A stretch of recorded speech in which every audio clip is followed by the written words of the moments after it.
je pensais plus aux règles en fait. J'ai eu comment on appelait ça? L'inspiration. L'inspiration, voilà. Et après, je me suis dit, tu peux faire. Vous n'avez pas à faire. Je sais bien, mais la sensation était tellement nouvelle de créer. C'est pour ça que vous êtes convoqué. Doit-on vous rappeler la règle 404 alinéa 6 des réglementations en vigueur sur la création artistique? Non. Aujourd'hui, dans Derrière la voix, Rodolphe Campetia. Batteur, humoriste, comédien, réalisateur, comédien voix off, doubleur. Un artiste aux multiples facettes qui a exploré la scène, le jeu, la voix et a repoussé les frontières de la création. Et si tout ça avait un fil conducteur? Bienvenue à Derrière la voix, le podcast qui s'intéresse à ce qui se cache vraiment derrière le métier de la voix off. Je suis Catherine Poirier-Roy, comédienne voix off, et avec Gérald Thibault, technicien de son professionnel, nous partons à la rencontre de celles et ceux qui vivent de leur voix. Parce que derrière chaque voix, il y a d'abord un humain, avec son histoire, son vécu, sa couleur, et c'est ce qui rend chaque voix profondément unique. Bonne écoute. Donc, bonjour Rodolphe, ça va bien? Bonjour, ça va et vous? Oui, ça va super bien, merci. Je suis très contente que tu aies accepté mon invitation à Avec mon plaisir. podcast. Étant donné qu'une bonne partie de nos auditeurs sont au Québec, eh bien, ils ne te connaissent pas. Donc, j'aimerais que tu nous racontes un petit peu ton parcours puis comment tu es arrivé où est-ce que tu es aujourd'hui.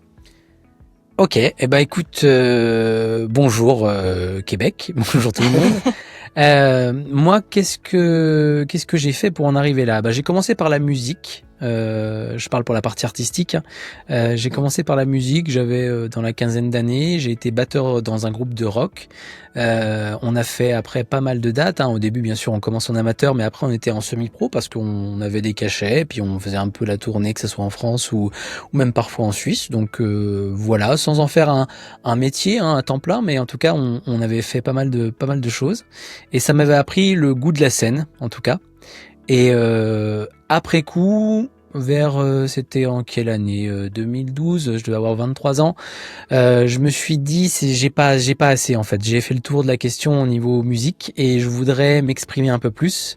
En plus, en tant que batteur, t'es souvent, derrière un peu le groupe À et l'arrière de t'as la pas, scène. ouais. Et des fois, moi, j'avais l'impression de vouloir dire des choses que je ne pouvais pas dire avec simplement la batterie, le rythme et les percussions. Donc du coup, s'en est suivi un essai en tant qu'humoriste parce que je me suis dit, j'aimais bien ce monde-là. J'ai toujours adoré voir des humoristes, que ce soit sur scène ou à la télé. Et nous, à l'époque, il y avait une émission qui était très populaire qui s'appelait On ne demande qu'à en rire. Et donc, du coup, elle suscitait beaucoup les vocations, surtout en France, quoi. Donc, ça m'a donné envie de monter sur scène. J'étais à Lyon et là-bas, j'ai fait la connaissance d'un coach artistique à l'époque qui, avec lui, on a coécrit un sketch parce que je démarrais, donc je savais pas à quelle sauce j'allais être mangé et si j'étais drôle, en fait, tout simplement. Donc, je me suis mis en confiance avec lui. On a écrit 20 minutes de sketch, ce qui est quand même pas rien quand on commence. D'habitude, on commence avec 5 minutes, mais là, on s'était dit, il y a une scène ouverte à Lyon qui propose des trucs un peu plus longs, donc on y va, 20 minutes, presque un tiers de spectacle si c'était un spectacle d'1 heure, quoi. Et on y allait, et ça a super bien fonctionné. Enfin, le public était présent, réceptif, il y avait des rires de partout. Et donc je me suis dit, c'est là que je me suis dit, j'aime bien ça, je veux faire ça. Et donc j'ai persévéré là-dedans. Entre-temps, j'ai pris des cours, je la fais vite pour pas faire non plus trop long, mais en gros, entre-temps, je me suis mis à faire de l'improvisation théâtrale parce que j'avais aucun bagage artistique, que ça soit sur le théâtre ou quoi. Donc j'avais besoin de me faire la main sur quelque chose de concret avec des professeurs qui nous donnent des tips quand même super importants. Et du coup j'ai commencé l'improvisation. Ça me nourrissait moi en tant que comédien sur scène, en tant qu'humoriste. J'ai écrit mon premier spectacle. J'ai eu un producteur qui m'a permis de le produire quelques fois dans des salles, des petites salles à Lyon, et même des fois des scènes ouvertes à Paris. Et entre temps, j'ai connu aussi la radio parce que en fait c'était un peu parallèle tout ça. Donc je faisais des chroniques sur une web radio et j'avais été repéré par une radio lyonnaise avec un sketch, et du coup ils avaient essayé de faire de moi un animateur radio pendant à peu près 1 mois, mais du coup c'était une expérience que je garde encore aujourd'hui comme peut-être la première approche de la voix, pour moi en tout cas, avec la radio comme ça locale. Et puis voilà, donc du coup de fil en aiguille, j'ai continué pas mal de temps humour, après j'ai arrêté, mais par contre ce que j'ai toujours continué jusqu'à maintenant, c'est l'improvisation théâtrale. Donc maintenant ça va faire 14-15 ans que j'en fais, et depuis je suis devenu coach improvisation théâtrale. J'ai un atelier, j'ai des débutants qui viennent, des plus confirmés, et avec lesquels soit j'apprends l'impro, soit pour les plus confirmés avec lesquels on crée des concepts d'improvisation. Voilà. Et donc du coup, tout ça, oui, juste pour finir du coup ta phrase, pour qu'est-ce qui fait que j'arrive à la voix, en fait, une fois qu'on a l'impro, et que j'ai fait la scène, etc., ça m'a jamais quitté cette histoire quand même de tout ce qui touche autour du micro, quoi, donc que ça soit la radio ou autre chose. Et en 2020, en fait, je me suis dit, allez, on saute le pas, on fait les formations qu'il faut, ou en tout cas, on essaye de rencontrer du monde, de se faire expliquer le métier, et donc du coup, oui, c'est à peu près depuis 2020 que je suis comédien voix off à temps plein. OK, d'accord, parfait. Voilà. Et ce que je trouve vraiment super dans tout ça, en fait, c'est quand on en a discuté ensemble au préalable là, pour voir quel angle on allait aborder pendant l'entrevue, c'est que on s'est rendu compte dans nos discussions au fil de tous ces beaux métiers-là, puis de toutes ces belles passions-là, qu'il y avait, on pourrait dire, une colonne vertébrale, et c'était vraiment l'improvisation théâtrale. Et donc, j'aimerais qu'on discute autour de ça avec toi, et qu'on voit ce que ça représente pour toi aujourd'hui. On va commencer par, disons, le lâcher-prise. Ça t'a appris quoi l'improvisation sur le lâcher-prise? En fait, plein de choses, parce que ça fait partie des bases de l'improvisation, le lâcher-prise.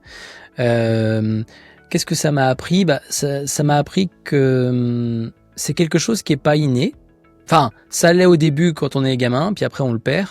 Et en fait, il s'agit de le retrouver, voilà, en tant qu'adulte. Donc, ça peut être dur, que ça s'apprend quand même, ça se réapprend en tout cas, et que même par contre aujourd'hui, je pense que c'est une valeur ou un trait de caractère ou un talent, enfin appelez ça comme vous voulez, qu'il faut jamais prendre pour acquis.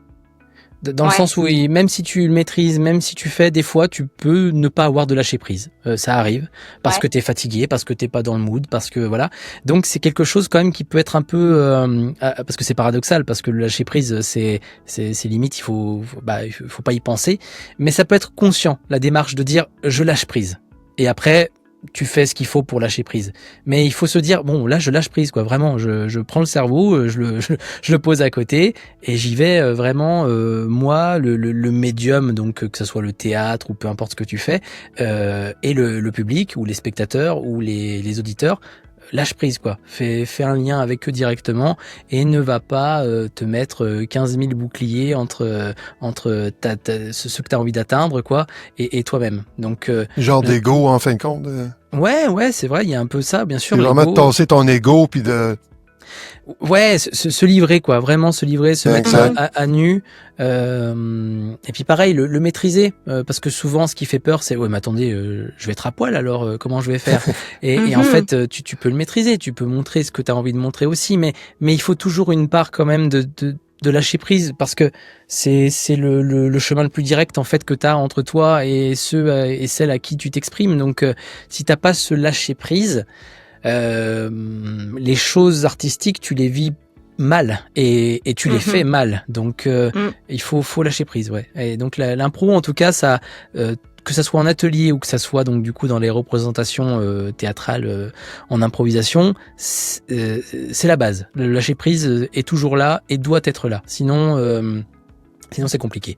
Ouais. L'improvisation théâtrale, je sais pas pourquoi, et en même temps je sais maintenant à force, il a cette cette idée que beaucoup se font, et qui viennent quand ils sont encore débutants, ils viennent chercher justement lâcher la timidité, tu sais, limite parfois, et c'est ce que je préconise pas, faire leur thérapie. Psychologique, j'entends. Et à chaque fois, je leur dis, attention, l'improvisation théâtrale, ça doit pas être une thérapie. Ça peut pas l'être. Il faut que vous soyez bien avant de venir. C'est-à-dire, allez plutôt voir un professionnel. Parce que, justement, comme tu le dis, on touche les émotions. Ouais. Et si t'es pas, safe, sain au niveau de ça, de ta base, eh ben, tu peux te faire mal avec l'improvisation théâtrale. Parce que nous, on va te demander de te mettre à nu, justement. Et donc, il faut le faire de manière saine. Et si t'es trop fragile à cet endroit-là, l'impro va peut-être pas forcément t'aider. Par contre, si tu viens avec une base saine et que t'as envie de pouvoir mieux t'exprimer, d'avoir un meilleur charisme oratoire, voilà, ou d'être en phase avec ton imagination et d'enfin pouvoir te libérer et dire bah ouais je vis mon imagination comme ça, la voici, je vous la donne et j'ai pas peur de vous le dire. Ça ouais, OK, ça y a pas de souci, l'impro va t'amener tout ça. Mais un moment de folie. Ouais, c'est ça, oui voilà, un moment de folie. Le moment de folie, le quart d'heure de folie chez les chats, bah on a les mêmes hein. Chez nous. Mais si tu veux, c'est ouais, t'as raison. Il y a ce côté de attention à ce que vous êtes au départ, parce que nous, par contre, oui, pour faire ce métier, mais dans tous les métiers artistiques, hein, j'ai envie de dire, il va y avoir il va y avoir beaucoup de toi en fait. Donc, il faut que tu sois sain à ce niveau-là, que tu maîtrises, parce que c'est de la maîtrise quand même. Le fait de se dire, là, je décide de lâcher prise pour tel spectacle, pour tel atelier, pour tel art. Il y a une maîtrise quand même derrière. Ouais. Avoir ta boîte à outils, si tu veux, qui te permet de faire ça, mais de manière safe. C'est-à-dire que tu sais que pour prendre le marteau, tu vas quand même mettre tes gants avant et tu vas faire attention, tu vois. Tu vas pas mettre ton doigt dessus. Là, c'est pareil en fait. C'est exactement pareil. Ouais. C'est bien sûr c'est moins physique que ça, mais vous avez compris l'idée quoi. Ouais, tout à fait. Moi, ce que j'ai remarqué, c'est que les impros en France, c'est différent des impros du Québec. Bien sûr, mais moi, alors moi, j'adore le match d'improvisation qui nous vient du Québec. En France, il y a eu beaucoup, peut-être moins maintenant, je sais pas. Là, j'ai pas fait de sondage, donc je pourrais pas vous dire, mais je sais que je connais par exemple plein de compagnies d'impro amatrices qui n'aiment pas le match d'impro parce que il y a eu des compagnies qui l'ont un peu dévoyé ce format, qui en ont fait un truc qui n'a rien à voir avec ce que doit être le match d'impro, un truc avec beaucoup de compétition. Enfin, ils ont pas compris que tout ça était qu'un décorum en fait. Mais moi personnellement, tout ça pour dire que moi j'adore le match d'impro. Et que nous dans la compagnie là dans laquelle je suis, j'ai vraiment tenu à réintroduire ce décorum là, cette manière de faire là, parce qu'on fait plusieurs spectacles. Nous on fait des cabarets d'impro, des catchs d'impro, des matchs d'impro, on fait aussi une pièce de théâtre totalement improvisée. Donc à chaque fois c'est totalement des moods différents, des manières de faire différentes. Mais le match d'impro j'adore parce que il suscite la rencontre quand il est bien fait.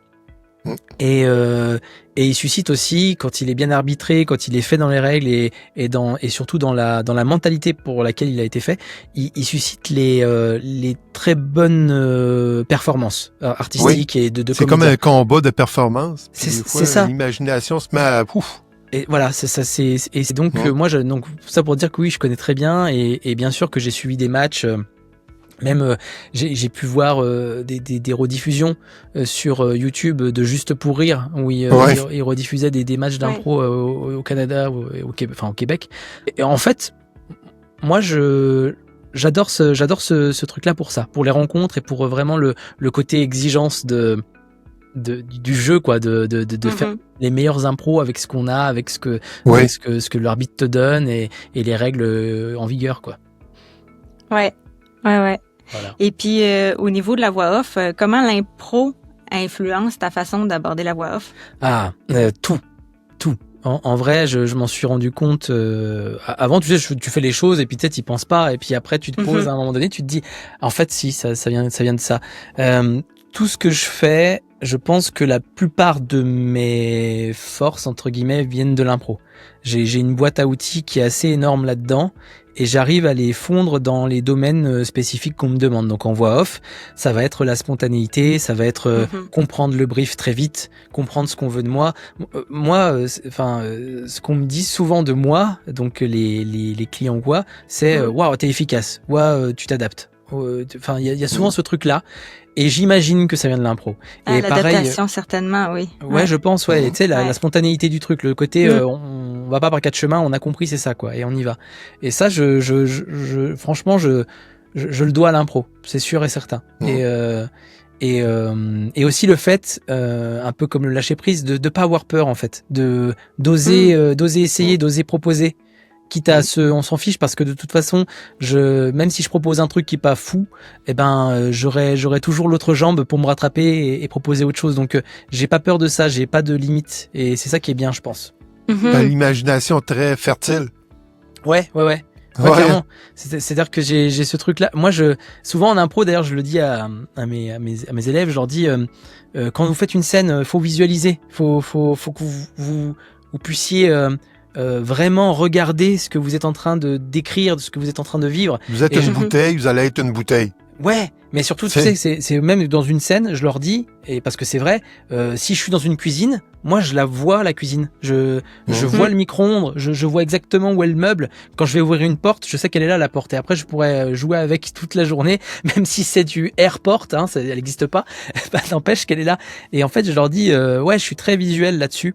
Et donc, en voix off, ça m'apporte le côté visuel du texte. Je me projette même, parce que ça vient peut-être aussi du fait que je fais des courts-métrages, donc je réalise, etc.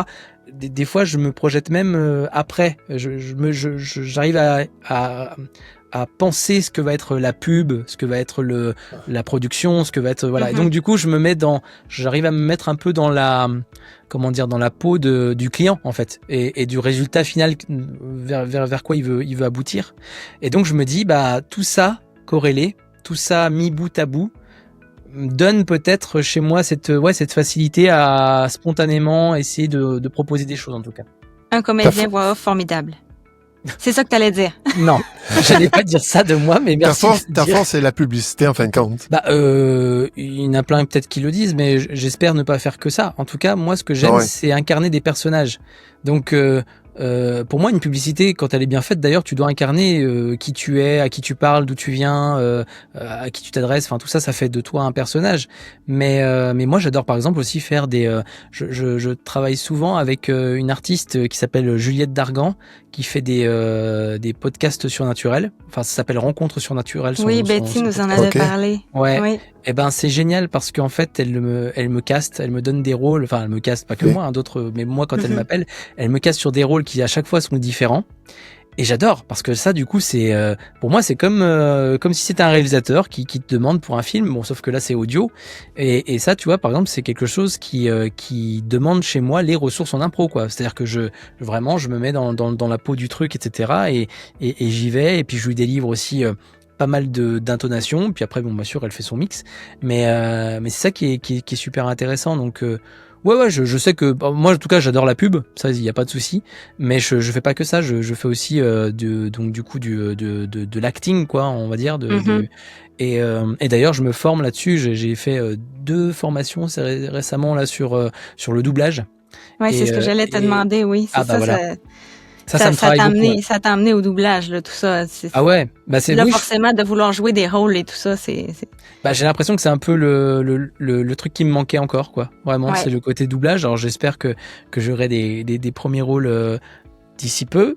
Mais en tout cas, ce que j'aime bien, c'est pour moi, c'est mon métier, moi, c'est comédien. Donc après, comédien, t'as tous les départements et donc t'as la voix off, t'as l'acting au sens quand je vais sur les plateaux pour faire des courts-métrages où je suis réal ou même quand je suis invité pour être acteur. Bon je suis comédien plateau et on fait un film. Et puis pareil pour donc du coup le doublage, c'est vraiment le truc qui me manquait encore, mais pourtant que j'adore. Donc c'est pour ça que j'ai fait des formations. Et tu vois pareil en formation, on a des vrais DA, des gens qui travaillent là-dedans et qui m'ont dit mais c'est fou, tu prends vite le truc. Et j'ai dit, je fais de l'impro. Ils m'ont dit, ah bah voilà, c'est ça. Mhm. Même eux, ils le savent, en fait, parce que c'est vrai, il y a vraiment ce pouvoir-là avec l'impro. Bien sûr, pas quand tu débutes, mais je pense qu'au bout de 10, 15 ans de bouteille là-dedans, ça forcément. développe une rapidité d'esprit, ça développe une imagination. Ouais, je pense. Ouais. Je pense. Ouais. Et vraiment, tu sais, ce que j'adore, moi, encore dans l'impro, parce qu'on pourrait se dire, ouais, 10, 15 ans, au bout d'un moment, est-ce que t'as pas fait le tour? Bah non, parce qu'en fait, c'est tout le temps différent. Et en fonction des partenaires de jeu que t'as, ce qui est beau, c'est quand on est sur le fil tous ensemble. C'est-à-dire, vraiment, on est en lâcher-prise totale. Mhm. On ne sait pas encore ce qu'on va dire à la seconde d'après. Donc, on est toujours sur le fil. Et l'autre, il l'est pareil. Et on se regarde et on se sait. On sait qu'on est en train d'esbrouffer le public qui pense que nous, on sait très bien où on va. Mais nous, on sait qu'on va pas du tout, on sait pas du tout où on va. Et c'est ça qui est beau, en fait. Je pense vraiment, sincèrement, après 15 ans à faire de l'impro, je pense que la première des choses qu'on vend au public, c'est même pas la performance, c'est même pas le jeu, c'est le plaisir qu'on a à être là et à jouer un truc où on sait pas où on va, mais c'est drôle quand même. Donc, Le public est suspendu à vos lèvres. exactement, parce qu'ils ressentent exactement ce qu'on ressent, quoi.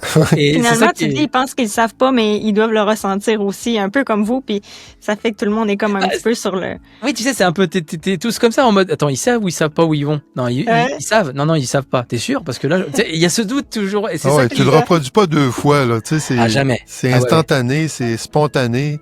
C'est une symbiose qui est fabriquée sur le moment.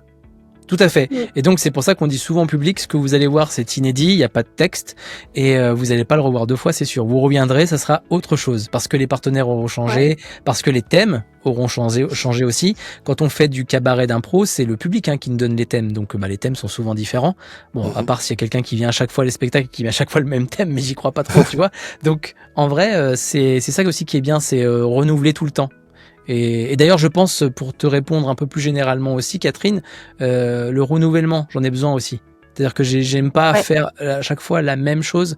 Je trouve que d'ailleurs le métier de voix off, et c'est peut-être pour ça aussi que je m'y sens très bien, c'est que rien que le métier de voix off en lui-même, tu fais jamais la même chose, tu dois le savoir maintenant.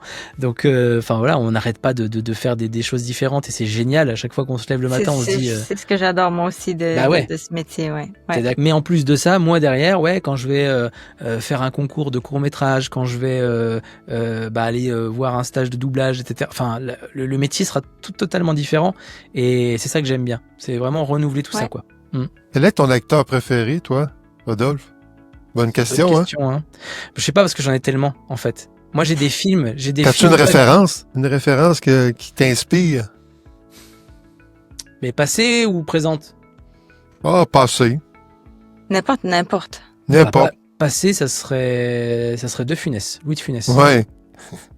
Parce que pour moi, il était terrible. Lui, il était vraiment improvisé des fois, ça a l'air sur scène, là, dans ses films, là. Mais c'est ça, mais c'est surtout que, je sais pas, un talent comme lui, il n'y en a pas beaucoup qui l'ont. C'est-à-dire ce côté, parce que les gens, quand ils l'analysent, De Funès, souvent, ils disent, c'est le mec qui fait, il fait que des gros machins comme ça.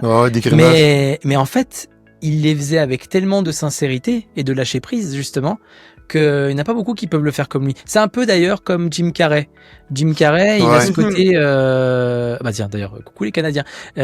Jim Carrey, il a ce côté... il en fait des caisses. Français.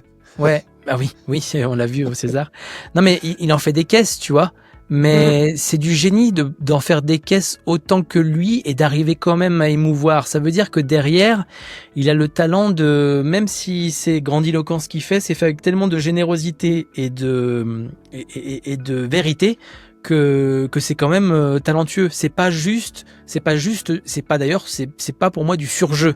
C'est du jeu jusqu'au boutiste ultra contrôlé, mais c'est super ce qu'il fait lui. Donc pour moi c'est un peu, je crois que d'ailleurs on lui avait dit une fois et il savait pas qui c'était Louis de Funès, mais je pense qu'il y a une parenté entre lui et De Funès un peu dans l'idée, dans l'esprit du jeu. Ouais. Voilà, mais après j'en ai plein moi des comédiens ou des acteurs que j'adore, tous pour des raisons différentes, tu vois. Et donc je suis tellement j'ai tellement de goûts différents que j'ai pas un acteur fétiche, mais présentement, est-ce que tu as une inspiration qui t'inspire sur le moment présent ou sur le moment présent qui te vient en tête? Jean Dujardin. Ah ouais. Pourquoi ? Parce que j'aime bien aussi le fait que c'est un artiste libre qui fait vraiment ce qu'il a envie de faire et il est jamais là où on l'attend. C'est ça que j'aime bien chez lui. C'est que vraiment il se renouvelle, il a pas... C'est pas un acteur, tu sais, qui a une recette. Il y en a plein des acteurs comme ça, ils ont une recette, tu sais très bien dans quoi tu vas les voir et ils vont toujours faire le même genre de film. Dujardin, jamais. Et quand il fait son propre film, il fait Brise de Nice. Quand il fait après OSS 117, on pourrait se dire ouais, ok, il y a une parenté, d'accord. Mais après, quand il fait des trucs, des rôles vachement plus graves, j'ai plus Mobius ou l'autre truc qu'il faisait Contre-enquête. Putain, je sais pas si vous l'avez vu, Contre-enquête. Film super lourd, voilà, où lui il fait un flic. Non, j'ai pogné une entrevue de lui justement cette semaine. D'accord. C'est intéressant. Ouais, bah, pour moi il est très intéressant. Donc ouais, s'il y avait une inspiration là, en tout cas, quelqu'un qui me vient là en tête souvent, c'est lui. Ouais. C'est son jeu d'acteur qui. Son jeu d'acteur, son intelligence de comment il prend le métier aussi. Je trouve que c'est vachement intelligent comme il le fait. C'est-à-dire je me reconnais en lui dans le côté, en tout cas, parce que moi je le connais pas, hein, peut-être que je me gourre, mais quand il est dans ses interviews ou quand il parle, j'ai l'impression que c'est quelqu'un de très talentueux, mais qui est resté humble. Et moi j'ai besoin de ça aussi. J'ai besoin de gens humbles parce que je trouve qu'on perd pas son talent quand on est humble. Il parlait de ça justement, il rencontrait des grands acteurs américains, puis lui, il se trouvait bien simple, puis il n'a pas besoin de plus, il n'a pas changé, en fait. tu sais. Bah ouais. Il dit, je change pas, je suis comme ça, je suis naturel, j'aime pas ressembler à une vedette.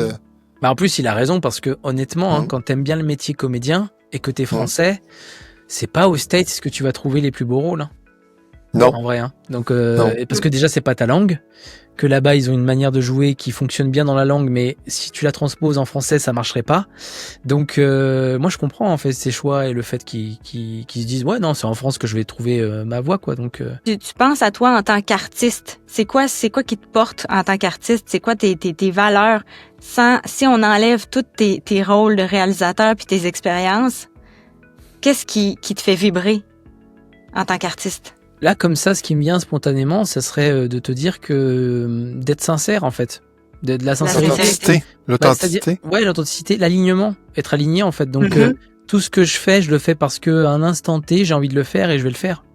Parce que je suis aligné, parce qu'en plus, moi, alors, tu vois, quand j'écris, par exemple, des courts-métrages, ou même des sketchs avant, il faut que j'ai le mood, en fait. Il faut que j'ai l'énergie, il faut que j'ai je sais pas, le truc un peu inspirateur. Je suis pas une qu'est-ce qu'il dirait Alexandre Damiani dirait je suis pas une boîte à meux.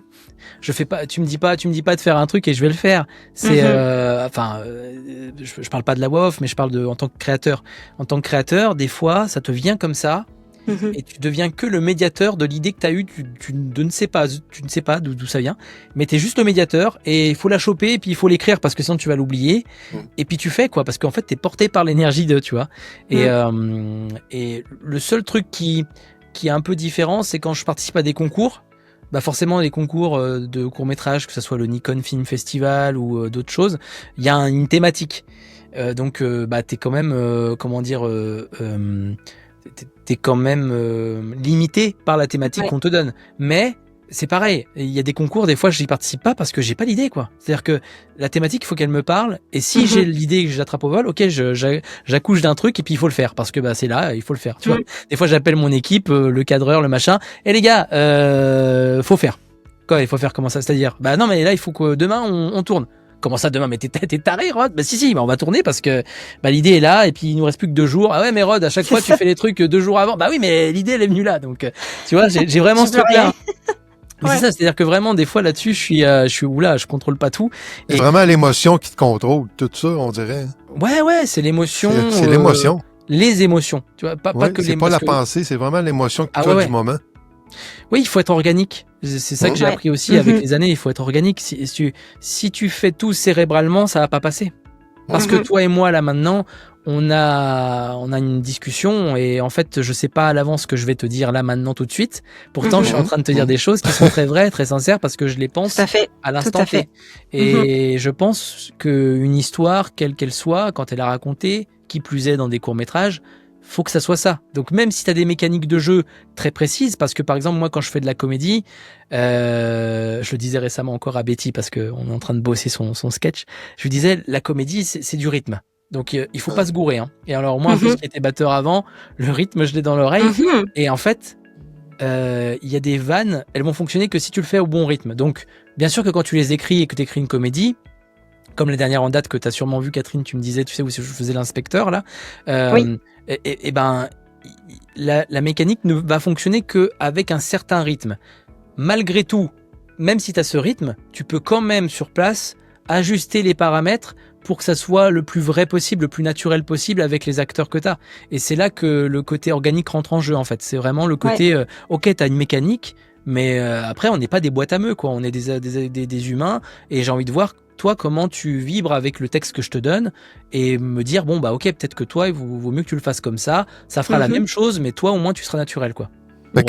Toi, c'est l'amour des voix, de toutes les voix qui t'entourent, qui t'inspirent. Ouais, bien sûr.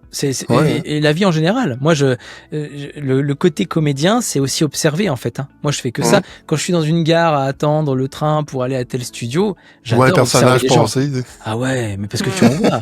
Mais c'est fou, enfin, des fois, tu sais, on se dit, oh là là, les gens sont aigris, il y a plus d'humour. Mais en fait, juste posez-vous dans une gare, regardez les personnages. Oh, il y a du plaisir. Oh, des fois, tu te marres juste à voir comment les gens vivent. Ben, moi, je travaillais sur des autobus, tu sais, de ville. D'accord. Puis, il y a toutes sortes de monde. Puis, t'entends toutes sortes de voix, de toutes sortes de façons de dire des choses. Des anecdotes. C'était comme, ça passait le temps d'entendre ça, des fois, là. Bah, bien sûr. Non, mais c'est vrai, et ça te nourrit au final. Donc, en tant que comédien, c'est du pain béni, en fait. C'est gratuit. Mais tout ça pour dire que quand on parlait de ma question sur l'identité, quand on enlève tous tes rôles, ce qui revenait, c'était la sincérité. C'est ce que tu m'as dit, en fait. Et ça m'a fait penser à un post que tu as fait hier sur LinkedIn. Ah oui, c'est vrai que c'est bien tombé, ça, tiens. Et ben, tu peux nous en parler? Dans le fond, t'as refusé un rôle parce que ça répondait pas à tes... Bah ouais, c'est la première fois que ça m'est arrivé en voix off. Je suis contacté et ça se passe bien, le feeling est bien, etc. Et puis on m'envoie le texte, c'était pour un documentaire. Voilà, j'irai pas plus loin, je dirai pas pourquoi, pour qui, machin. J'ai pas envie de rentrer dans des polémiques. Chacun fait ce qu'il veut, mais en tout cas, ça parlait d'un documentaire. Mais la thématique était problématique pour moi. Parce que c'était...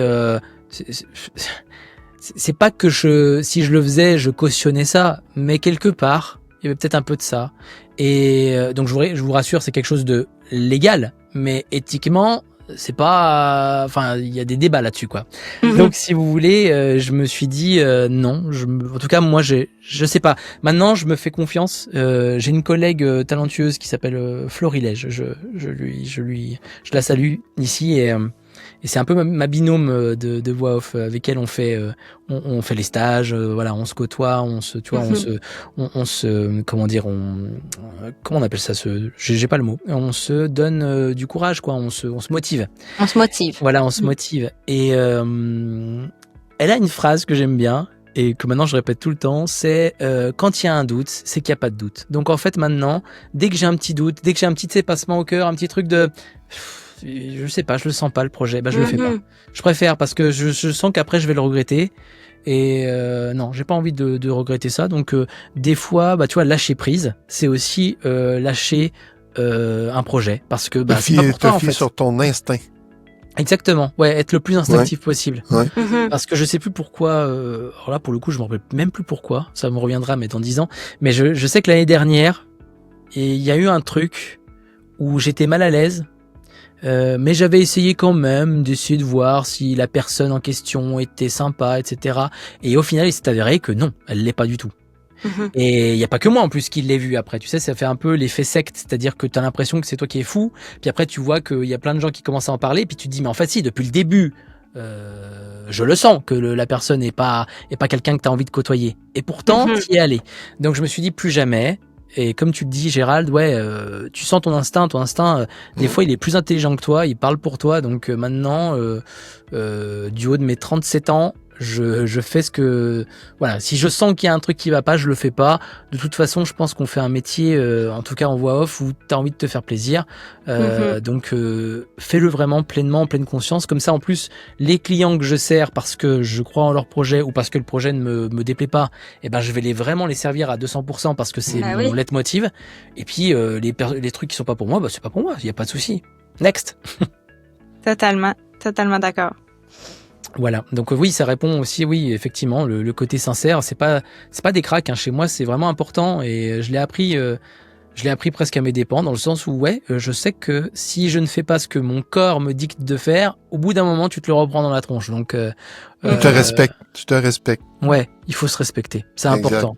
Je pense qu'il faut s'aimer pour aimer les autres, et je pense qu'il faut se respecter pour respecter les autres. Ça revient à ce que tu disais, il faut être bien avec soi avant d'aller faire de l'impro, tu sais. Clairement.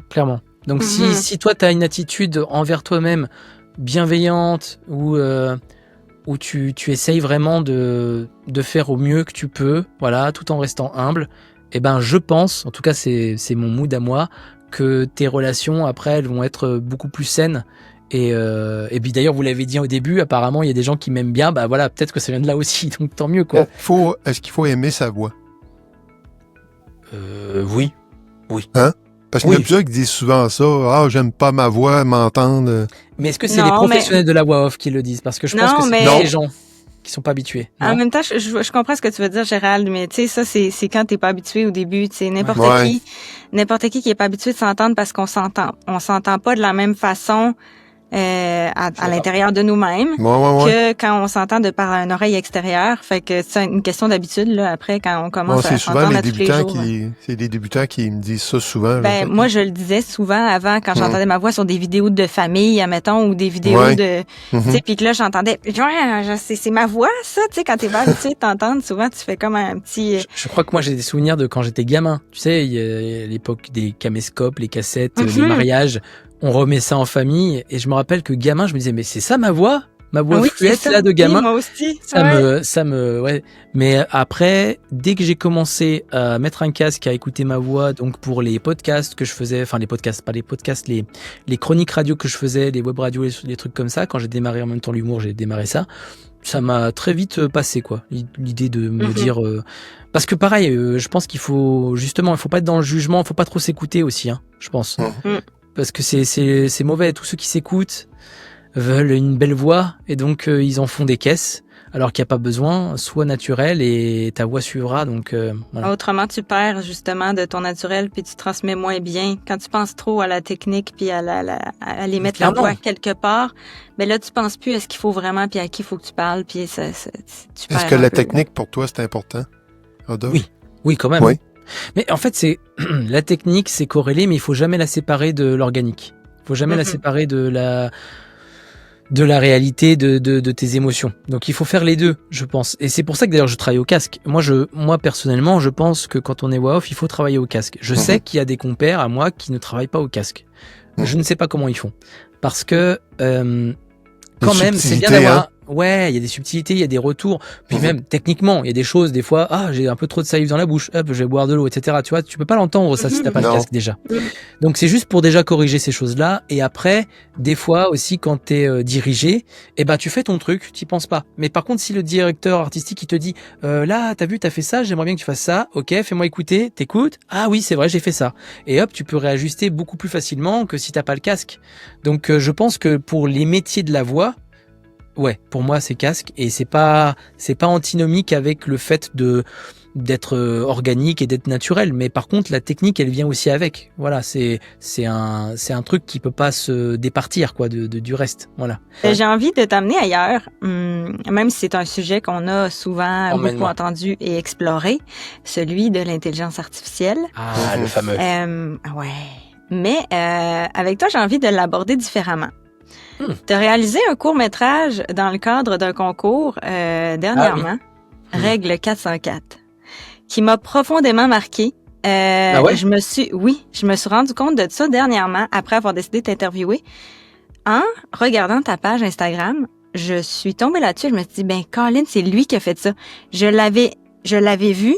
Ton court-métrage, c'était à l'automne dernier, je pense. C'est ça, ouais, je crois. Ouais. On se connaissait pas. Non. Et je l'avais partagé. Juste parce que, que je te connaissais. Mais c'est vrai. Oui, maintenant je m'en rappelle. Oui, je l'avais partagé parce que ça m'avait marqué. C'est vraiment très bien réalisé, très bien fait, puis tu voulais frapper fort, puis t'as frappé fort. Ça me touche ce que tu dis. Merci. C'était pas prévu, j'ai pas fait exprès.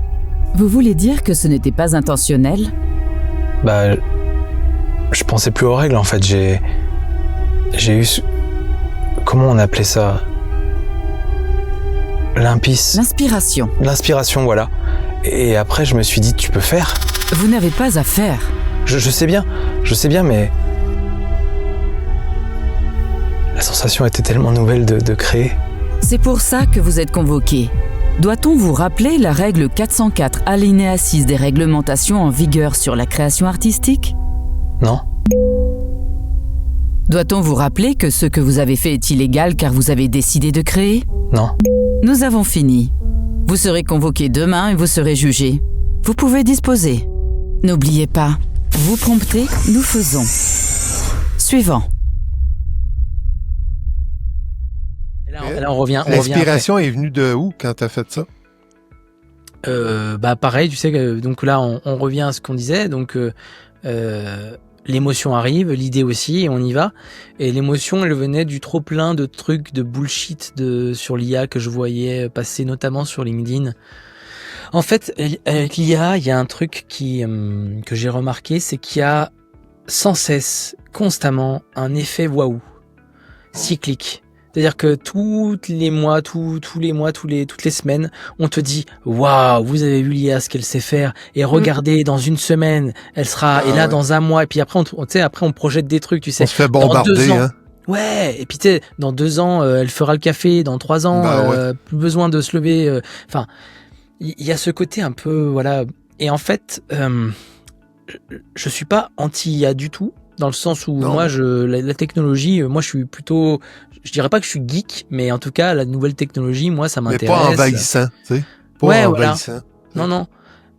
Mais le côté artistique de l'IA, j'y crois pas, quoi. Enfin, les gens qui me disent à chaque fois, parce que forcément c'est leur business, donc ils défendent leur bout de gras, ils disent non, mais moi je suis un artiste parce que je prompte quelque chose et ça devient quelque chose d'artistique. Moi, à chaque fois, j'ai l'image de me dire, l'IA, c'est le vrai artiste, c'est celui qui a la connaissance, il sait faire des choses, et toi, t'es juste le commanditaire qui donne une pièce et qui dit, vas-y, fais-moi ça. Et lui, il fait ça, et après, toi, tu prends le truc, et puis tu dis, c'est moi qui l'ai fait. C'est vrai. Et moi, je dis, non, c'est pas ça. Copie, tu sais. Être artiste, c'est tu prends... Ils mettent une texture pour cacher, mais c'est des copies. Mais oui, c'est ça. Et donc c'est que des copies de copies en plus. À la fin, ça va devenir un enfant un peu qui sera mangé lui-même, tu sais. Ouais. Et donc je trouve ça un peu problématique. Et en fait, j'en ai marre d'entendre à chaque fois la même chose de ceux qui sont ultra pro IA extrémistes en mode de toute façon l'IA ça va tous vous bouffer, donc soit vous mettez dans le pli, soit machin. Embarquer dans le bateau ou tu coules. Ouais, alors que je pense qu'en fait il y a une voie du milieu déjà qui devrait être faite normalement, j'espère, en tout cas je le prie de mes vœux, par la législation. Pour arrêter de voler, de plagier, de prendre les artistes, les techniciens, les bonhommes, les humains qui font cette vie artistique. Pour moi, l'art, il est censé que s'il est fait par des humains. Si c'est plus un humain qui me le fait, pourquoi je vais regarder une boîte de conserve vide, me régurgiter un truc que statistiquement j'ai envie de voir, mais qu'en vrai il y a pas une âme qui vive derrière. Donc moi ça me touche profondément et je suis tellement touché par ça. Regarde, j'en ai encore les poils là qui se dressent, que j'ai eu cette idée de court-métrage. Ça va devenir quoi en fait bientôt ça va devenir ces gens-là là qui pourront même plus créer, ça sera interdit, tu vois. Je suis allé jusqu'au bout, mais parce que justement je voulais choquer, je voulais dire mais en fait moi c'est ce que je ressens dans mon fort intérieur quand je vois tout ça. Puis là il y a des propagandes pour trouver du monde pour nourrir ces machines-là. Toujours, moi j'en vois tu dois en voir aussi, Catherine, si tu es sur les plateformes, les TTS, etc., là, qui demandent à chaque fois.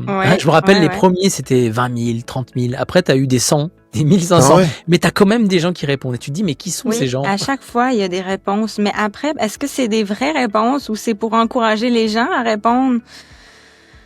Je me demande, est-ce que c'est pas des vrais voix off qui le font en proposant, je vais être trivial, désolé, de la merde, pour nourrir la machine avec de la merde, ça serait pas con, hein, mais ce que je veux dire, c'est que Ouais, je sais pas. J'ai en tout pour cas parler avec des voix de robots, pour mettre des voix de robots dans le... Bah ouais, ça serait un beau pied de nez pour le coup, un truc très artistique d'ailleurs qu'on pourrait tous s'y mettre, tu sais, leur renvoyer que de la merde. mais non mais en fait, enfin je veux dire vraiment moi l'IA, que ça soit d'ailleurs même pas que pour l'audio, hein, mais même pour l'image, etc. Ça devient toujours de plus en plus beau. C'est vrai, ils arrivent à faire des trucs, les blockbusters, les machins, mais je sais pas, dans l'œil, je vois que c'est vide. Il y a pas d'âme en fait. Mais ouais, en tout cas pour te répondre, pour moi l'IA et l'artiste, j'y crois moyen. En tout cas ça me fait pas rêver. Ça me fait vraiment pas rêver.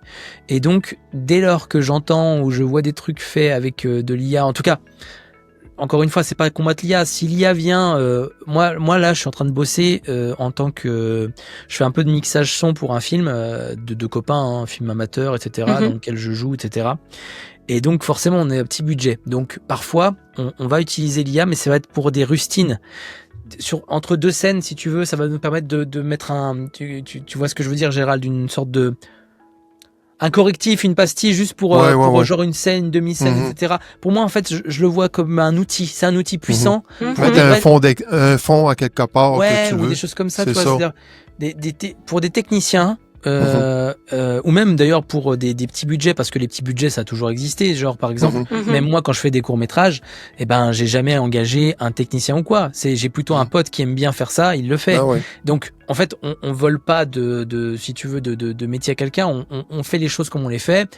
Il y a l'IA, tiens, ça va nous aider peut-être à faire ça, mais je le vois vraiment, mais vraiment comme un outil sporadique très précis pour des choses, tu vois. Mais dès lors que t'en fais l'essence même de ton art, je comprends plus en fait. C'est un assistant. Voilà. C'est juste un assistant. Ouais, voilà. Il faut que le monde arrête d'avoir peur de l'IA. Il faut qu'il s'en serve comme assistant, puis tu vas rester mon assistant. Point. C'est ça. Mais oui. Donc, mais moi, par exemple, je l'utilise aussi pour ma chaîne d'histoire audio. C'est pas moi personnellement qui fais mes images, c'est un collaborateur que lui, il est à fond là-dedans, les images créées par l'intelligence artificielle, tout ça. Puis moi, comme tu dis, c'est un outil pour mon art qui est de raconter des histoires et donc d'accompagner mes histoires avec des images. Mais c'est sûr que oui, je rêverais dans un monde parfait d'avoir un illustrateur, puis d'avoir des vraies images, puis d'avoir des animations, puis mais tu sais. Mais t'en fais pas. Encore une fois, l'essence de ton art. L'essence de ton art, ça reste proposer des histoires, peut-être originales, en tout cas avec ta voix, et qui permettent d'emporter j'allais dire le téléspectateur, mais plutôt l'auditeur presque. Mais bon, il y a aussi le côté visuel. Mais en tout cas, ça te permet d'emporter les gens qui vont t'écouter. Mais j'en vois plein qui, tu sais, c'est devenu des artistes. Ils savent faire de la musique, ils savent faire et tu te dis, mais non, t'es pas du tout artiste. T'es prompteur à la rigueur, mais prompteur, ça veut juste dire que tu utilises la masse de connaissances de quelque chose que tu maîtrises même pas à fond, parce que finalement, même si tu fais un prompt précis, c'est le prompt qui choisit ce qu'il va te donner, et en fait, au bout de 3 itérations, tu vas dire, je préfère la 3. Mais ça sera jamais un truc comme t'as envie à 100%, tu vois ce que je veux dire? Et même si ça l'était, de toute façon, ça reste quand même quelque chose de vachement éloigné du processus artistique pour moi. Donc c'est pour ça que j'ai du mal avec ça. Après, encore une fois, il s'agit pas d'ostraciser l'IA. L'IA fait de très belles choses. Moi, ma femme travaille à l'hôpital. Moi, je suis issu, je l'ai pas dit, mais avant de faire de la musique, etc., mes études, c'était technicien de laboratoire. Donc je viens un peu du monde scientifique, entre guillemets, en tout cas analyste, analyse de laboratoire. Donc la chose scientifique m'intéresse, la santé m'intéresse. Et dans le domaine de la santé, l'IA, ça va être dans l'avenir, c'est là, c'est déjà là. Et dans 5 ans, il y aura de plus en plus de médecins qui vont être assistés par des IA, et parfois, le fait d'avoir ce couple-là va permettre au docteur d'être plus libéré et de pouvoir peut-être redevenir plus humain, de te parler plutôt que d'être à la chaîne, là, tu sais. Donc, en fait, l'IA va peut-être ramener de l'humain. Donc là, c'est super, tu vois. Et puis pareil pour le diagnostic, ou même, j'ai entendu des IA en tout cas, grâce à l'IA, je sais pas si c'est l'IA à 100%, mais grâce à l'IA, ils ont trouvé des nouvelles molécules, peut-être même des nouveaux antibiotiques. Donc tout ça, c'est génial. Donc, des recherches plus rapides aussi, tu sais. Mais exactement. Donc ça, c'est top, en fait. Il s'agit pas de dire l'IA, c'est mauvais, pas du tout, mais ça n'a rien à voir. Il l'utilise peut-être à mauvais escient à certains endroits. Tu sais, exactement. C'est ça que je dis. C'est ça que je dis. Et il y en a qui il y en a souvent qui partent bien en tête là-dedans. Moi, j'en connais, et souvent, c'est des gens qui, par exemple, vont parler de tout l'IA, donc ils vont parler de ce qui se fait là, de ce qui se fait là, mais à chaque fois, ils sont pas dans le métier. Donc en fait, ils savent pas vraiment. Ils vont parler de la voix, bientôt, il y en aura plus, etc. Mais ils savent pas ce que c'est la voix off. L'image, il n'y en aura plus, regardez les belles images. Mais mec, tu analyses l'image à l'orée de ta connaissance. Mais un pro, il va te dire, c'est de la merde. Et il va t'expliquer par A plus B. Donc en fait, à chaque fois, soyons humbles, chacun son métier, et chaque métier va peut-être pouvoir prendre des choses de l'IA, mais de là à en faire tout un art, tout un l'alpha, l'oméga, non, j'y crois pas trop, quoi. Et aussi, il y a un autre aspect vachement philosophique, mais que j'aime bien, qui avait été expliqué par Alexandre Astier. Vous voyez qui c'est? Donc c'est un créateur ici en France super connu, Gérald. Il a inventé la série Kaamelott, il fait des films maintenant. Kaamelott, j'adore. C'est quelqu'un qui écrit beaucoup, il est très intelligent, il écrit beaucoup, il réalise, il est comédien, voilà. Il a dit un truc un jour sur l'IA, il a dit l'IA va peut-être bientôt, effectivement, faire aussi bien que les humains, peut-être mieux, etc. Il a dit, le truc avec l'IA, c'est que il saura faire des choses qui vont t'émouvoir. Il dira, je sais que, par exemple, Catherine, toi, ce qui va t'émouvoir, je vais te faire un truc, tu vas voir, il va te créer une mélodie magnifique, qui va peut-être te subjuguer. Mais il disait un truc assez intéressant, et c'est là que c'est intéressant. Il disait, mais lui, il s'en foutra. L'IA, elle s'en fout, elle. L'IA, elle dit, ces gens-là, ils aiment ça, je vais leur pondre ça. Et il a dit, moi, je sais pas si je vais être ému par quelqu'un qui s'en fout. Il a dit encore une fois, tu vois, un peu comme ce que je vous disais sur, je pense réellement que sur scène, on vend le fait de se faire plaisir. Je pense que un artiste et un produit fini artistique, que ça soit de la musique, de la vidéo, ce que vous voulez, je pense que ce qu'on vend aussi, c'est qu'est-ce que l'auteur a voulu me raconter et qu'est-ce que l'auteur surtout, qu'est-ce que ça lui fait en fait. Donc s'il te fait une mélodie et que ça le touche profondément en plus ce qu'il fait, peut-être que toi ça va te toucher et c'est ça qui va être le plus important. Mais si le truc c'est un maestro qui sait faire des choses mais que lui ça lui fait rien parce que c'est une machine, est-ce que réellement, sincèrement, même si c'est parfait ce qu'il a fait, est-ce que vraiment on veut de ça? Je crois pas. Tu vas sentir une âme. Mais oui, exactement. Bah ouais, c'est ça. Donc pour moi, c'est ça qui crée la magie. D'ailleurs, l'âme agit.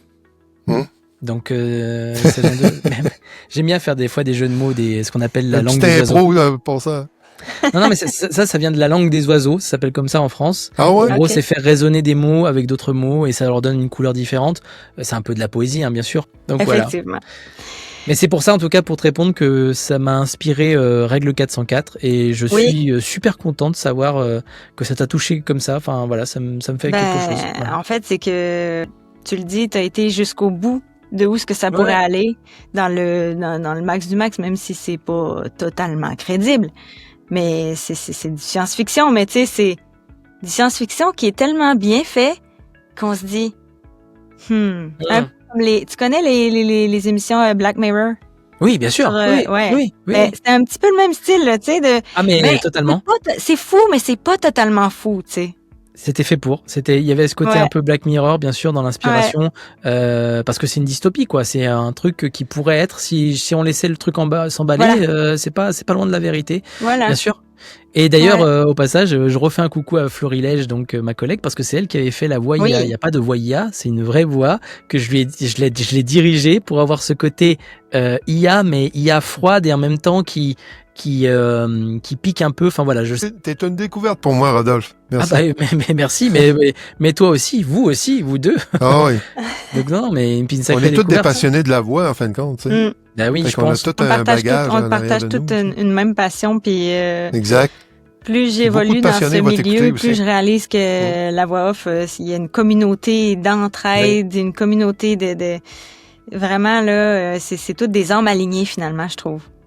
Ah bah tant mieux. Écoute, si tu ressens ça, moi je dirais, je mettrais des bémols parce que je pense que dans chaque domaine, domaine il y a il y a des moutons noirs. Il faut avoir des bonnes vibes et pour attirer à soi des bonnes vibes, il faut en émettre, quoi. Donc ça sert à rien d'être je dis souvent, faut pas être envieux. Ça sert à rien déjà. Non. et c'est une énergie qui te tue. Sois plutôt admiratif. Donc moi, je ne suis qu'admiratif. Moi, franchement, j'admire les gens que j'admire, je les envie jamais. Je les admire pour me dire, waouh, j'ai envie d'atteindre ce niveau-là. Ouais. Eh bien, on va se diriger vers ma dernière question, ma question La signature. question finale. Oh, Je La sais pas si question tu vas signature du survivre. podcast.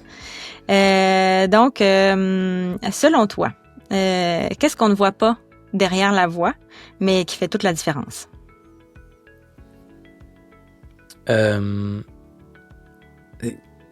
Qu'est-ce qu'on ne voit pas et qui fait toute la différence? Je dirais l'exigence. Enfin, pour moi, c'est ça. C'est l'exigence et donc, parce que ça va de pair avec ça, tous les sacrifices que cela implique pour arriver au niveau auquel tu as envie d'arriver.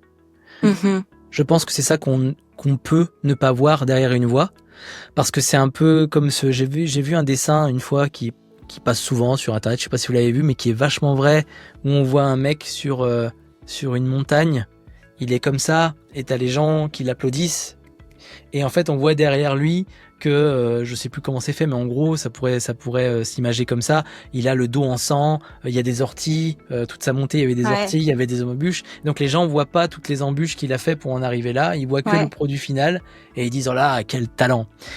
Et donc je pense que c'est ça qu'on peut ne pas voir. Après dans mes inspirations, tu m'en parlais tout à l'heure Gérald, il y a aussi des inspirations juste d'humains. Pas forcément des gens qui sont comment dire, qui sont dans l'acting, mais qui sont aussi dans la chanson. Donc Jacques Brel, je sais pas si ça vous parle. Ouais, ben oui. Jacques Brel disait un truc super vrai. J'ai vu une interview de lui et c'est pour moi super actuel. Il disait pour moi le talent ça n'existe pas. Pour moi le talent c'est avoir envie de faire quelque chose. Donc il disait, j'aimais bien son exemple, il disait je prétends que quelqu'un qui a envie de manger un homard, il aura le talent de bien manger cet homard. Parce qu'il aime le homard. Voilà. Et j'ai entendu une fois à la radio, une phrase qui m'est restée, c'était rien de ce qui vaut vraiment le coup sur terre ne s'obtient sans sacrifice. Ouais. Donc ça m'est resté comme phrase. Je m'étais comme dit, d'avoir des enfants, tu sais. Bah, quelque part. Non, mais. Je pense à Catherine pour ça, ce gars. Ah, puis moi, tu c'est un peux sacrifice, penser, mais. On a tous les deux, Rodolphe aussi, il y a des enfants du même âge que moi. Puis, mais quel beau sacrifice. On sait que c'est un sacrifice, mais on le regrette pas, tu sais. Oh, bah non. Moi, je le regrette pas du tout. Quelqu'un va dire, c'est facile, les enfants. Ah ouais, c'est facile, il n'y a pas de problème, c'est facile à. Non, tu n'as pas eu. Non, je pense que la vie en elle-même n'est pas là pour être facile, mais par contre, il y a des difficultés que j'ai envie d'avoir, quoi. Donc oui, avoir des enfants, bon, personnellement, enfin pour moi, je pense que pour toi, c'est pareil, Catherine, mais je veux dire, là, on parle d'artistes, etc. Pour moi, ça fait partie de ma vie. Mais enfin, si je devais garder qu'un seul truc, c'est mes enfants. Enfin, c'est ma famille, c'est ma femme, mes enfants. Point. Après, le reste. Et sais-tu quoi? C'est une source d'inspiration, les enfants. Mais bien sûr. Et puis, le lâcher prise, ils l'ont, les autres. Non, mais c'est vrai. C'est vrai qu'il y en a autant à nous apprendre qu'on en a à leur apprendre finalement. Moi, à chaque fois, je pète un câble de voir à quel point ils sont. Enfin, ils ont des fois des expressions, des choses, tu sais, des sortes d'idées. Tu te dis, mais c'est fou, ça. Cet âge-là. Ouais, où est-ce qu'il a pris ça, tu sais? Ouais, c'est ça. Ah ouais. Et l'autre chose que je voulais te dire aussi, Gérald, parce que je perds pas le fil, c'est il y a un discours de Rocky Balboa. Ouais. Dans le film Rocky Balboa, il parle à son fils. Voilà, ce truc-là, moi je le conseille à tout le monde. Tous ceux qui ont un petit coup de mou à un moment donné, allez voir, je vous assure, parce que il y a beaucoup de gens qui pensent Stallone, non, en fait, Rocky Balboa, c'est un truc de fou. Moi, Rocky, je l'ai découvert assez dans le tard, et quand je l'ai fait découvrir à ma femme, elle aussi, elle pensait que c'était genre un film de boxe, et en fait, elle a compris que non, c'était un film sur la vie, qui parlait de boxe. Mais c'est un film sur la vie. Le 1, sur la famille. Puis le premier, c'est ça. Et Rocky Balboa, celui dont je vous parle, c'est celui où il est déjà âgé, donc c'est le Rocky 6, je crois. Il fait un discours à son fils, et donc il lui explique un peu la vie, etc. Machin. Je vous assure que ce discours, en plus en VF, fait par, désolé les Québécois, mais moi, du coup, c'est la VF française. Donc par Alain Dorval. À chaque fois, pareil, ça me met des poils, ce discours-là, à son fils. Et quand t'as un petit coup de mou, tu écoutes ça, c'est le meilleur motivant qui existe au monde. Pour moi, personnellement. Donc, voilà. Ah ouais, c'est correct. Tu vois que la voix, juste la voix de M. Dorval, ça t'a... Tu sais, une voix humaine, là, ça peut vraiment venir te chercher parce qu'elle l'a fait vraiment avec cœur, tu sais. Il y avait du talent, hein. Il y avait du talent chez ce monsieur. Donc, pour Jacques Brel, c'était le truc qu'il disait, c'est donc, il faut prendre le talent comme ça, comme quelque chose que tu as envie de faire, et après le reste viendra après. C'est-à-dire que pour obtenir ce que tu veux, le reste, et ça il le disait aussi, c'est du sang et de la sueur. Point. Donc en fait, il y a pas, parce que en fait le talent, ce que j'ai jamais aimé dans la notion de talent, c'est que quand quelqu'un est bon, on lui on lui fait ce compliment, mais qu'il n'en est pas un. On lui dit oui, mais t'as le talent, c'est-à-dire qu'en gros c'est inné chez toi. Ouais. J'ai horreur de ça parce que c'est pas vrai.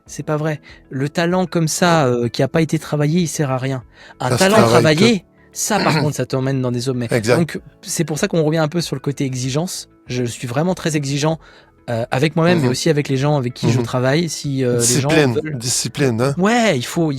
Avec Betty là, elle lançait quelque chose là. J'y vais pour essayer de vraiment la préparer comme moi je pense qu'il faut qu'elle se prépare pour son sketch. Mais je le fais vraiment avec beaucoup de passion, d'amour, de bienveillance, parce que c'est par l'exigence qu'on se découvre aussi un petit peu. Si on reste toujours dans les non mais de toute façon si j'ai pas le talent j'y arriverai pas machin, bah c'est sûr que tu fais rien. Donc s'il y avait un message à laisser aux gens, c'est vraiment ça, c'est il faut croire en vous, et après si vous êtes sûr que là où vous êtes, peu importe le domaine, vous brillez, vous vibrez, vous adorez, le reste viendra. Il faut juste par contre mettre beaucoup de vous, de votre temps, de votre argent parfois, mais surtout de votre abnégation, quoi. Allez-y, ça. Et je pense que les plus grands artistes, ils sont juste allés dans le domaine où ils vibraient déjà. En fait, c'est ça le talent, c'est que t'aimes tellement ça que tu vois même pas les heures que tu y mets dedans. C'est ça. Et donc c'est bien parce que du coup, comme tu vois pas ça comme un travail, tu vois pas ça comme un sacerdoce, tu vois ça comme quelque chose qui t'emmène plus loin. Donc bah c'est génial, tu vas te découvrir et forcément tu vas évoluer. Ouais, des entrepreneurs passionnés, vont aller faire des heures avant de réussir à avoir un salaire finalement. Oui, et puis si tu commences à les compter, c'est mort. Hein. C'est ça. Quand tu commences à les compter, tu te rends compte que c'est pas très très payé cher de l'heure. Tu te dis ouais non finalement. C'est comme qu'on disait avec Betty dans l'entrevue avec Betty, on est pas riche d'argent, mais on est riche de tellement plein d'autres choses. Bah voilà, on rencontre des moi je vous rencontre vous, j'aurais pas pu vous rencontrer dans une autre vie que celle-ci parce que c'est parce qu'on fait ces métiers-là, parce que et puis moi je le vois dans mes stages, dans tous les domaines que je cultive, je vois des personnes totalement différentes, chacune experte dans son domaine, et j'apprends mais énormément. Moi, je crois que je disais ça aussi déjà dans l'interview avec Alexandre. Je pense que je suis un explorateur aussi. Donc vraiment, j'adore ça. J'adore explorer, voir, découvrir des nouvelles choses, et à chaque fois me dire bon, très bien, j'ai appris ça. Comment je l'implémente moi dans mon quotidien? Et à chaque fois, ça me fait grandir. Voilà. Ouais, tout à fait. Mais écoute, vraiment, quelle belle rencontre, quelle belle entrevue. Merci beaucoup. Beaucoup de plaisir. On aurait pu continuer pendant des heures. Ben c'est normal, quand on est en bonne compagnie, moi je le comprends, je pourrais aussi continuer avec vous des heures, mais en tout cas non, merci à vous surtout de m'avoir invité, c'était super intéressant. C'est un grand plaisir, vraiment pour moi-même aussi. Écoutez, merci à vous, et puis j'espère que ça parlera, inspirera ceux qui regarderont la vidéo. Voilà. Certainement, assurément. Merci Rodolphe. Merci à vous, à bientôt. Bye bye. Merci d'avoir été avec nous aujourd'hui. Chaque épisode est une rencontre, et j'espère que celle-ci vous a touché d'une façon ou d'une autre. Parce qu'au fond, ce qu'on entend, ce n'est jamais juste une voix. C'est une histoire, une sensibilité, une présence. Et il y en a encore tellement à découvrir. On se retrouve très bientôt pour découvrir une nouvelle voix. Et surtout, un nouvel humain derrière la voix.